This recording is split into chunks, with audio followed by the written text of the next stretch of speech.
Yeah, a forgotten art. I would also call it a misunderstood art. And to answer that question, I think let's look at kind of the longer scale answer as well as the more recent shorter term answer. So traditionally, a lot of people mistake like a visual identity or a logo for a brand, right? So I have a logo, I have a mascot, I have colors, I have a jingle, I have a brand, end of story. But excuse me, beyond that, a brand should have things like a story behind it. It should have things like a purpose, a mission or a vision, a voice, a promise, a market differentiator, a reputation, a personality. Think of your brand as a human, right? If my brand were a human, who would it be? What would people be saying about it after it left the room? We don't just want to, we don't want to evaluate a brand on appearances. So traditionally, people have mistaken how deep a brand should actually go. But if we're thinking about more of a short term, you mentioned COVID a couple minutes ago. Back during COVID, and all of us here on this call, we're in the industry for that. Customers were jumping in the boat, right? Inventory shortages and price really made it easy. Customers didn't really have to look beyond that. Who has a car and how much are they selling it for?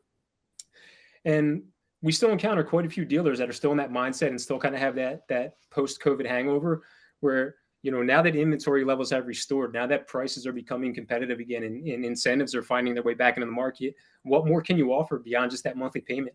How do you reestablish yourself? How do you reestablish yourself against your competitors and really build your brand back up now that drivers do have other choices for their business? So I think that's kind of both sides of the coin of why branding has kind of suffered lately. I really appreciate you kind of giving this well-rounded answer. We've definitely seen major shifts in not only businesses not having to position themselves in a competitive manner because of inventory limitations, but this leaning back from brand and that brand promotion, the advertising tactics that would really help position brand. The ones that leaned away didn't see as much growth, and this market share shift of who is my competitor and who's performing well in the markets have definitely shown those results. So I think getting back to fundamentals is a really big position for 2025.